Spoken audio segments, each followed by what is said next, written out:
Hey y'all, welcome back. If you're new to the channel, please subscribe. And if you don't mind, please hit like, and that will help the algorithm and get this out to more people as well as help myself. So I wanted to give a quick update on the carpet tile install with some lessons I've learned. So this is considered pro tips from an amateur DIYer. So in part one, I got all the nail strips up. Uh, part two, which I did yesterday, I got the carpet all up out of here, the padding. I scraped the floor, cleaned it up real good, and did the patching where the nails were from the nail strips. Um, and I was reading this on how long it needs to cure. It said give it 24 hours. So I decided I would wait until today to do the next steps.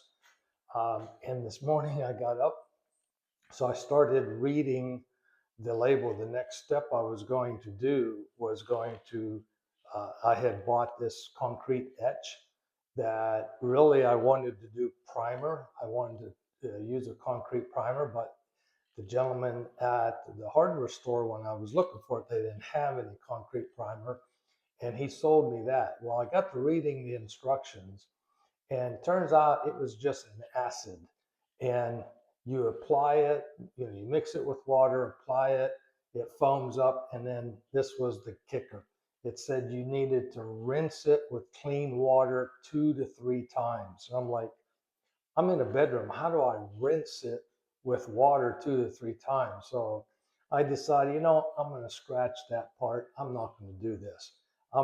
So then I pulled out my adhesive to read the instructions on that to see, well, can I do this without priming the concrete? And the first thing I read is the adhesive I had bought was for a uh, felt back felt back carpet tile. And I had noticed the tiles that I bought did not have a felt backing. So I went and started doing a little bit of research and found that the Shaw carpet tiles that I have, they're called they're Shaw in the groove tan commercial adhesive indoor carpet. But what I found out is they didn't have the typical backing. It's got a different type of backing. I went and did some research on that. And turns out this is a recycled backing. It's a PVC free, I believe it was, but requires special adhesive. You can't just use regular carpet adhesive on it. And it gave recommendations, of course, Shaw 4100. So I started trying to find, well, where can I find that adhesive? Nobody carried it. I looked up, well, what are some of the alternatives? Roberts, Henry, and had the equivalent for the Shaw 4100 and went all over the place this morning. Nobody has it. Nobody carries those particular brand. So I end up, I, I went with the 650 because I got frustrated. I'm like, I don't care. I'm just going to do it. The key thing here was a couple of lessons to learn. Um, there are a lot of different types of backing on these carpet tiles.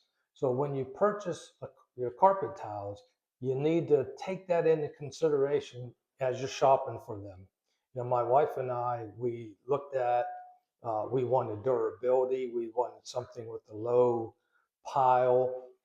So that was our main focus. We didn't really consider the backing, not understanding that there are a lot of different types of backing, and that's where the type of adhesive you use is critical.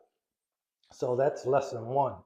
Um, don't buy the adhesive and stuff until you pick your carpet out and make sure that you can find the correct adhesives for that. Lesson two is when I was in the store looking for the concrete primer, which they didn't have.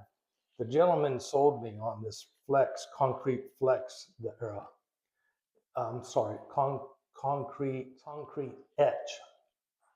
And this was my second mistake. I didn't read the instructions. I let him convince me to buy this, which, he's trying to sell product that they have. And I understand that. But it was totally not relevant and not the right product for my project, what I'm doing in a bedroom. If I were doing a garage, yeah, I could see doing that, or a larger area, but in a bedroom, it's not the right product. And for what I'm doing, these carpet towels, not the right product. So lesson one is, know your product, research your product. If you're doing carpet towels, there are different types of backing. Understand which type of backing that the tiles have that you're buying so that you get the correct products, the correct adhesives for that. And then number two, don't just necessarily listen to the person in the store that's trying to sell you something. If he's trying to sell you an alternate product from what you're looking for, read it in the store, read the instructions on it. And unfortunately on that one, you usually need a magnifying glass. So most phones have a magnifying glass, or take one with you. But yeah, if you're gonna let them push a product different than what you actually went in, make sure you read the label. So that's my update today, and I'll be posting a part 3.